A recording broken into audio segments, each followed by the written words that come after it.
Sobat Inspirasi, air kolam telah terisi sebagian, hampir 3/4. Inilah kondisi terakhir air kolam kedua. Ini sebenarnya telah siap dimasukkan ikan ke dalamnya.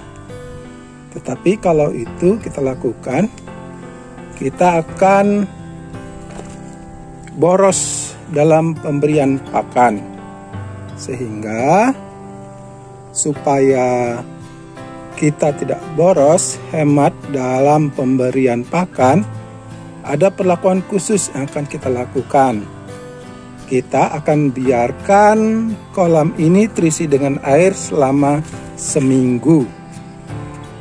Tidak dibiarkan kosong, tetapi akan ditambahkan 2 sumber probiotik dan 1 larutan probiotik. Jadinya ada 3 perlakuan tambahan yang akan kita lakukan. Bayangkan ada 3, sehingga diharapkan tambahan makanan yang berada di dalam kolam sumber alami itu akan optimal. Jadinya ada 3 sumber, 2 sumber probiotik, 1 sumber larutan probiotik. Itu sumber probiotiknya yaitu batang pisang. Ini batang pisang. Dan 1 sumber lagi yaitu kotoran kambing. Bagaimana kita mengaplikasikannya? Mari ikuti.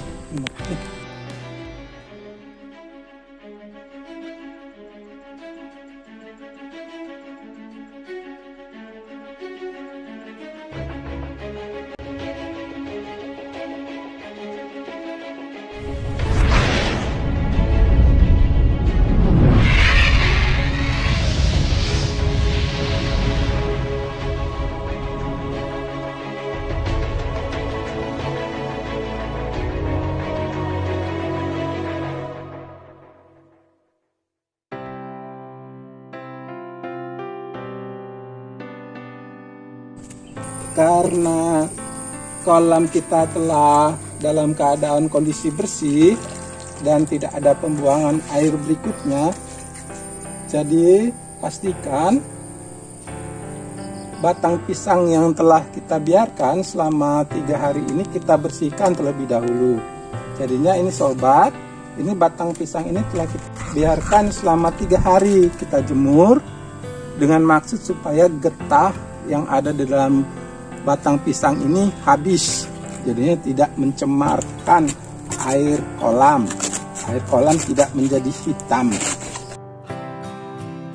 Ya, jadi kita bersihkan sehingga kita tidak lagi mencuci kolam atau membuang air kolam tersebut. Inilah bagian terakhir sebelum kita memasukkan ikannya.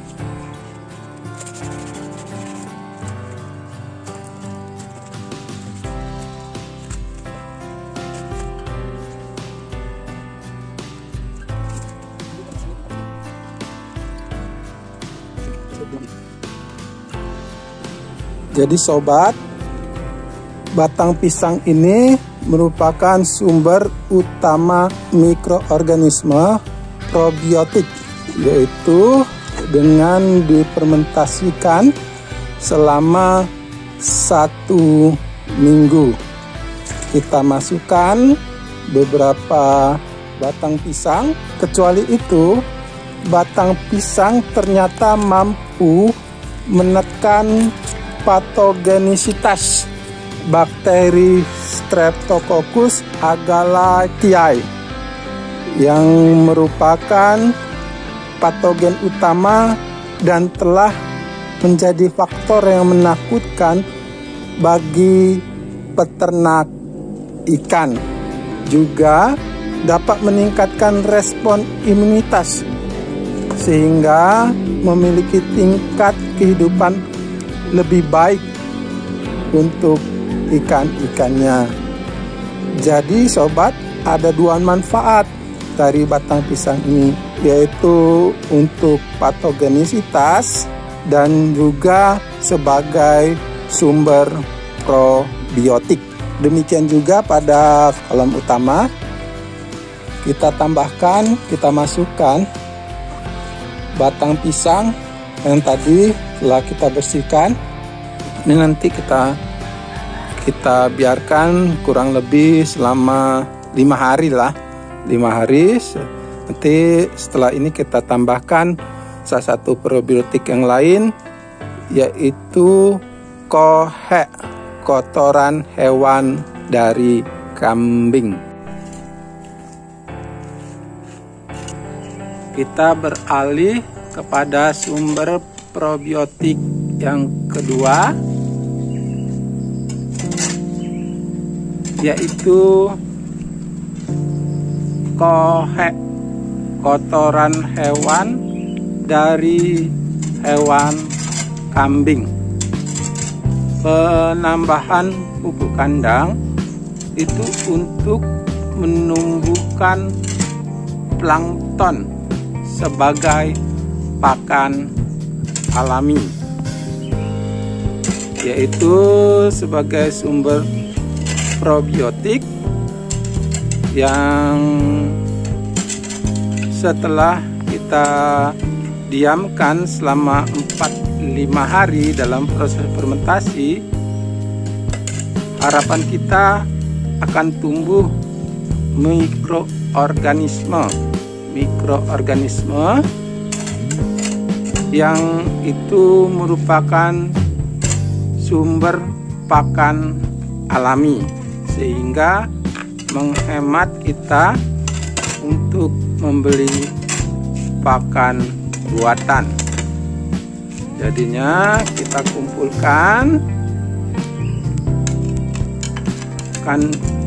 kumpulkan pupuk kandang ini yang telah kita jemur selama 3 hari, dengan harapan kuman-kuman telah mati bersama sinar matahari ketika kita panaskan dalam sinar matahari.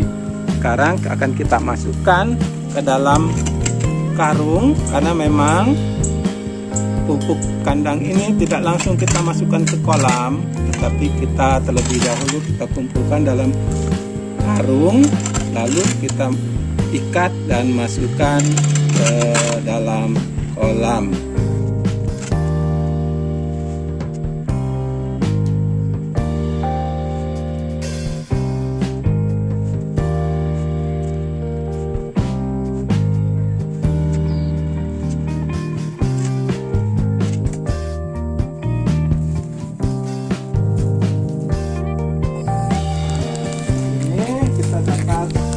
Karung pertama isinya lebih banyak, nanti kita masukkan ke kolam utama, ukuran lebih luas, dan ini kolam untuk kolam kedua.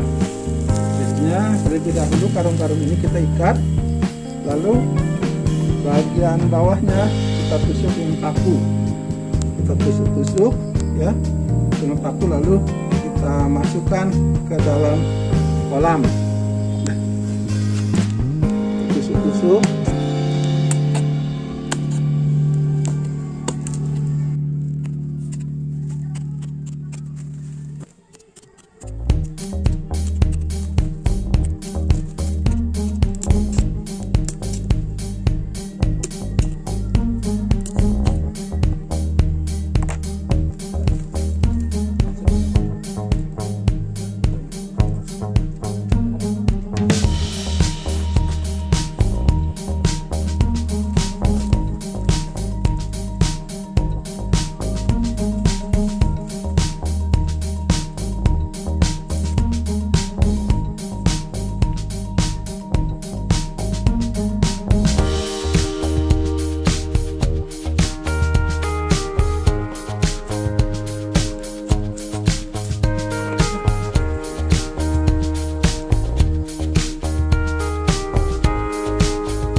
selanjutnya kita akan menambahkan larutan probiotik yang pada kesempatan ini kita menggunakan IM4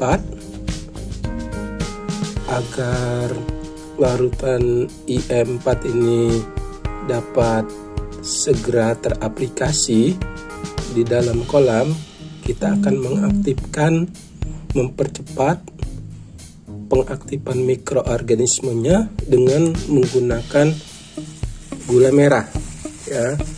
Ini nanti gula merah ini kita cacah, lalu kita larutkan, lalu kita tambahkan ke IM4 ya. Untuk itu mari kita terlebih dahulu melarutkan gula merah ini. Kita ambil seperempatnya aja supaya cepat kita iris-iris, jadinya cepat larut ketika dipanaskan.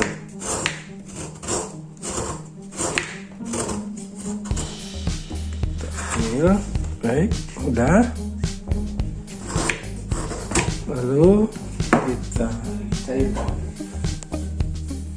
Kita tambahkan air sedikit saja. Air sedikit untuk melarutkan gula merahnya. Kita biarkan terlebih dahulu mendidih sebelum kita masukkan gula merahnya.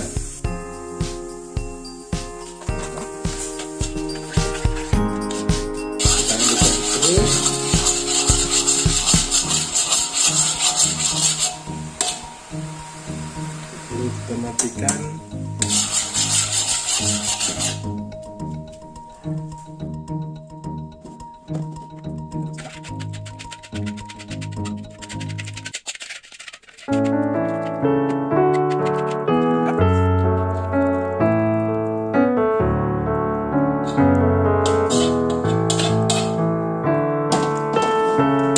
Kita biarkan selama 5-10 menit, kita biarkan sebelum kita menambahkan IM4 ini ya.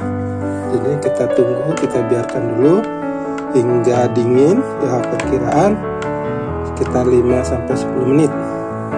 Gula merah yang telah kita cairkan ini udah dingin. Kita bisa tambahkan IM4 ke dalamnya. Kita tambahkan larutan IM4. Kita buka.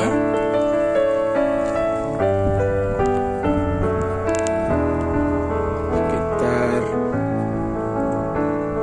2 tutup botol. Sebelumnya kita aduk-aduk dulu ya,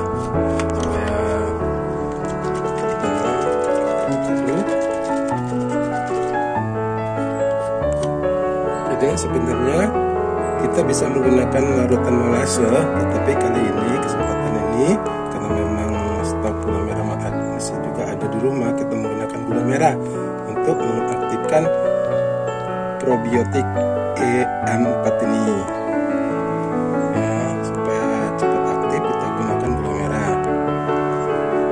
1,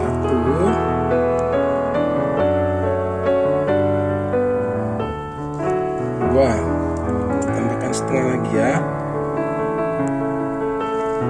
setengah ya, karena memang 1 terlalu besar. Kita tutup kembali, kita tutup dengan rapat sehingga tidak tercemar dengan mikroorganisme yang lain. Kita aduk-aduk, supaya IM4-nya tercampur. Kita aduk-aduk.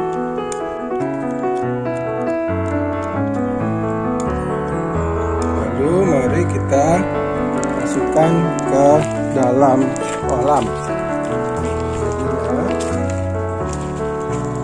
Sumber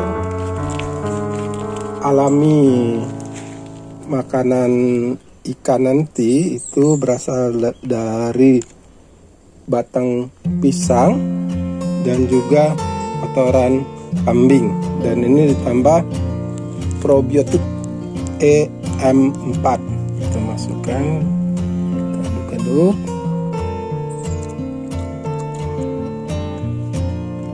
Dan yang kedua di kolam utama yang lebih besar.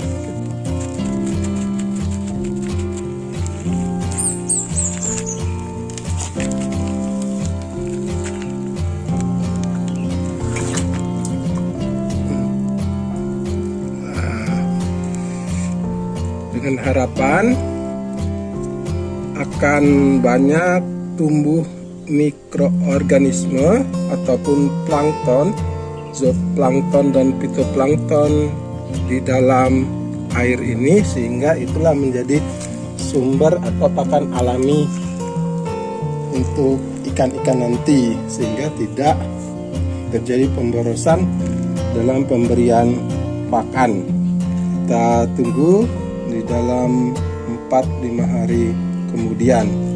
Baik, terima kasih.